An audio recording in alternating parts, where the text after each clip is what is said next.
السلام علیکم۔ بات نیوز کے ساتھ میں ہوں سرفراز احمد عباسی۔ انتہائی اختصار کے ساتھ آپ کو یہ بتانا چاہتا ہوں کہ سابق وزیر اعظم عمران خان کے حق میں اقوام متحدہ اور یورپین یونین سمیت دیگر عالمی ادارے بول پڑے ہیں کہ عمران خان کی سیاسی جماعت پاکستان تحریک انصاف کے خلاف پاکستان میں انتقامی کارروائیاں کی جا رہی ہیں۔ اس حوالے سے پاکستان میں سی آئی اے کے سابق ہیڈ جو آج کل ریٹائرمنٹ کی لائف گزار رہے ہیں، ان کی ایک لابنگ فرم ہے جس کو عمران خان نے اپنے امیج بلڈنگ کے لیے کانٹریکٹ دے رکھا ہے، اور یورپ کے مختلف اخبارات میں اس حوالے سے خبروں کی اشاعت، مضامین کی اشاعت اور وہاں کے ٹی وی چینلز اور ریڈیو پروگرامز میں اس بات کا بڑی شد و مد کے ساتھ ذکر کیا جا رہا ہے کہ پاکستان میں ایک فاشسٹ گورنمنٹ جو ہے وہ اس وقت قابض ہے اور ایک جمہوری حکومت کا تختہ الٹ کر وہاں قبضہ کر لیا گیا ہے۔ حالانکہ حقائق اس کے بالکل برعکس ہیں، چونکہ سابق وزیر اعظم عمران خان کی حکومت کو باقاعدہ ایک ڈیو پروسیس کے تحت اور عدم اعتماد کے ذریعے اتارا گیا تھا انہیں اقتدار سے۔ تاہم اس کے بعد حالات ایسے بن چکے ہیں کہ یہاں پر ایک پروپیگنڈے کی کیفیت جو ہے وہ روز بروز بڑھتی ہی چلی جا رہی ہے۔ اس حوالے سے سابق چیئرمین کشمیر کمیٹی اور جمعیت علماء اسلام کے سربراہ جناب مولانا فضل الرحمان، جو ایک عرصے سے سابق وزیر اعظم عمران خان کو یہودی ایجنٹ کے طور پر اپنی ہر تقریر کے اندر، اپنے ہر بیان کے اندر پیش کر رہے تھے، ان کے موقف کی بھرپور تائید ہو گئی ہے، چونکہ جتنی بھی جیوش لابسٹ ہیں یا لابی، انہوں نے عمران خان کے حق میں یورپ میں ایک کمپین شروع کر رکھی ہے۔ نہ صرف عمران خان کے حق میں ہے بلکہ ملک پاکستان کے خلاف ایک کمپین جو ہے وہ عالمی دنیا میں کی جا رہی ہے کہ پاکستان جو ہے ایک فاشسٹ ملک ہے جہاں پر حکومتیں بنانا اور بگاڑنا اسٹیبلشمنٹ کا کام رہ گیا ہے۔ اس حوالے سے ہم آپ کو انتہائی مختصر یہ بتاتے چلیں کہ آج مولانا فضل الرحمان جو جمعیت علماء اسلام کے سربراہ بھی ہیں، انہوں نے ایک اسٹیٹمنٹ جاری کی ہے اسی حوالے سے کہ اقوام متحدہ کی جو اسٹیٹمنٹ آئی ہے، اس کے علاوہ دیگر ادارے جو ہیں وہ اور وہاں کے یورپین میڈیا کے اندر جو کچھ آ رہا ہے، اس حوالے سے انہوں نے کیا کہا ہے، آئیے ہم آپ کو سنواتے ہیں۔ بسم اللہ الرحمن الرحیم، نحمدہ ونصلی علی رسولہ الکریم۔ اس وقت ہمارے نظر میں انتہائی حساس معاملہ ہے کہ ملعون سلمان رشدی پر حملے کی مذمت کرتے ہوئے عمران خان نیازی کے بیان دینے کے بعد صہیونی لابی اور عالمی میڈیا کھل کر عمران نیازی کی پشت پناہی پہ اتر آیا ہے، جو مغربی اشرافیہ کا، پیغمبر اسلام جناب رسول اللہ صلی اللہ علیہ وسلم کے خلاف تعصب کا واضح ثبوت ہے۔ اس وقت دنیا بھر کی انسانی حقوق کی تنظیمیں ہوں، ذرائع ابلاغ ہوں، یہاں تک کہ اقوام متحدہ کا ادارہ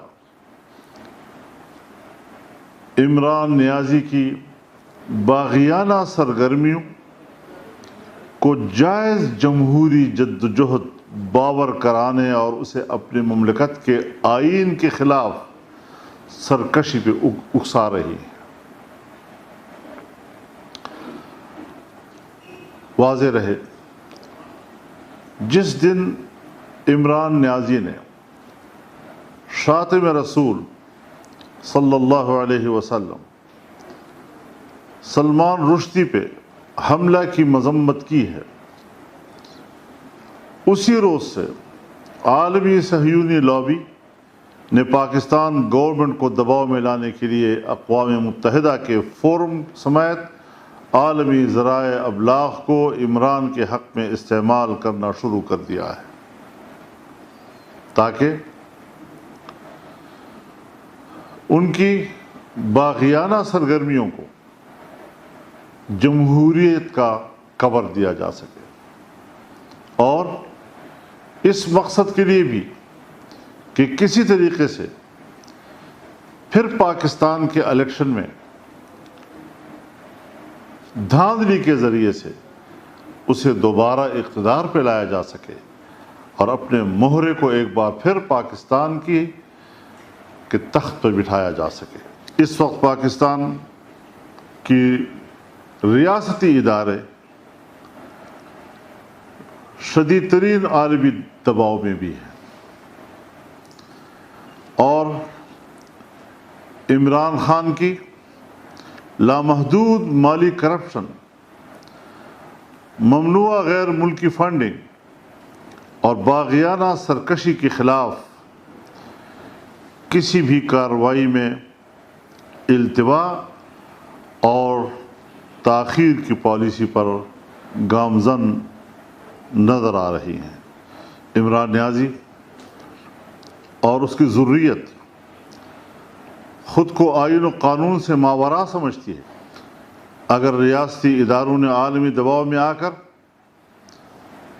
مملکت کی چولے ہلانے والے قومی مجرم کے خلاف قانون کے مطابق کارروائی سے گریز کیا تو یاد رکھیں جمعیت علماء اسلام مملکت پاکستان کی نظریاتی اساس اور آئین کے تحفظ کی خاطر اپنا کردار ادا کرنے سے گریز نہیں کرے گی۔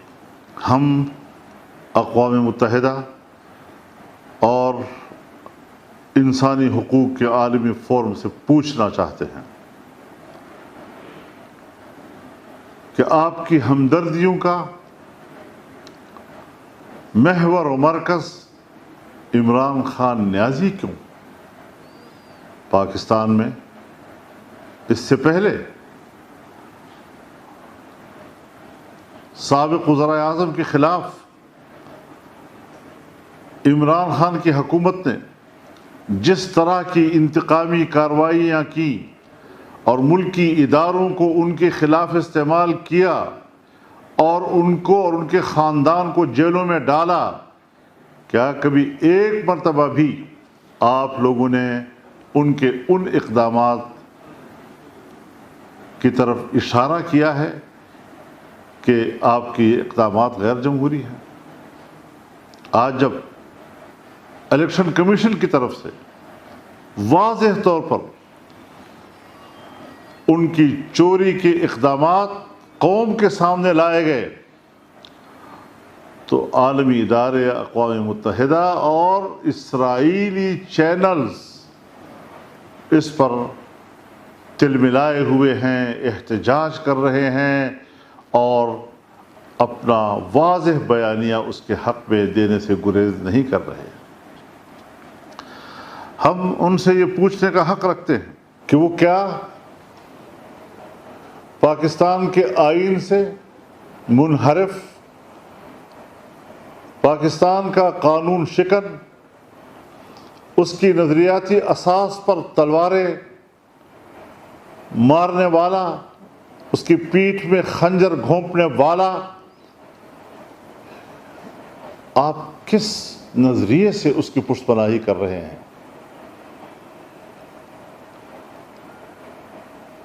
جب گوانٹانامو بے میں انسانی حق پامال ہو رہا تھا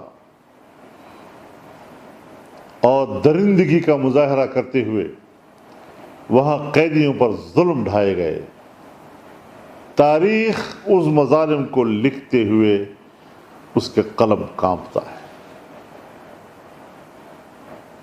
اس وقت تو آپ لوگوں نے ان مظالم کو سپورٹ دیا تھا، کہاں چلی گئی تھی آپ کی اس وقت انسانی حقوق کے تحفظ کا نظریہ؟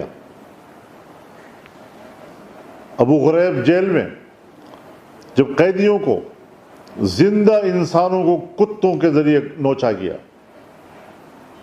اس وقت آپ کو انسانی حقوق کیوں نظر نہیں آئے؟ اس وقت آپ کا فورم کیوں نہیں تل ملایا؟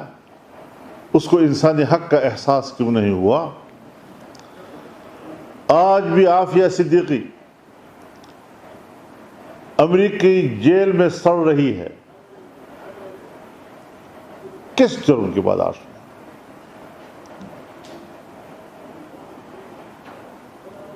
ان کی ماں، بوڑھی ماں، اپنی بیٹی کے انتظار میں سسکتے سسکتے دنیا سے چلی گئی۔ کیا انسانی حقوق کے فورم کو اس وقت کوئی انسانی حق یاد نہیں آیا؟ صرف یہ ہمدردی عمران خان کے لیے کیوں؟ ہم واضح کر دینا چاہتے ہیں، صہیونی قوتوں پر بھی، اقوام متحدہ پر بھی، ان عالمی قوتوں پر بھی کہ جو پاکستان کے ایک آئین شکن مجرم کی اس طرح پشت پناہی کر رہی ہو، آج اسرائیل کے صہیونی ٹی وی چینلز کو کیوں تکلیف ہو گئی ہے، کیوں وہ تل ملا رہے ہیں؟ ہم نے تو 12 سال پہلے کہہ دیا تھا، لوگ ہم سے ثبوت مانگتے تھے، ہم نے وقت کہا ثبوت وقت فراہم کرے گا۔ آج وقت نے وہ ثبوت فراہم کر دیا ہے۔ کہاں سے فنڈنگ ہوئی؟ اسرائیل سے ہوئی۔ کہاں سے فنڈنگ ہوئی؟ انڈیا سے ہوئی۔ کہاں سے فنڈنگ ہوئی؟ وہ تمام ریکارڈ اب قوم کے سامنے آ چکا ہے۔ لہذا اسرائیل ہو، صہیونی قوت ہو، وہ عالمی ادارے جو انسانی حق پر دنیا کو بلیک میل کر رہی ہے، ان کو واضح کر دینا چاہتے ہیں کہ آپ کی یہ چال نہیں چلے گی۔ یہ ایک مجرم جو دھاندلی کے ذریعے قوم پر مسلط ہوا تھا، اس کو پاکستان کی سیاست سے نکال باہر کیا جائے گا، اور پاکستان پر دوبارہ اس کو مسلط کرنے کی ہر کوشش ناکام بنائی جائے گی۔ ہم میدان میں ہیں انشاءاللہ۔ ہمارا کارکن اور پوری قوم ایک زندہ قوم ہے، اور اخلاقی طور پر اس حد تک مری ہوئی نہیں کہ اس قسم کے اپنی تہذیب کے باغیوں کو دوبارہ اپنے ملک پر اور اپنے سروں پر مسلط کرنے کا موقع دے گی انشاءاللہ العزیز۔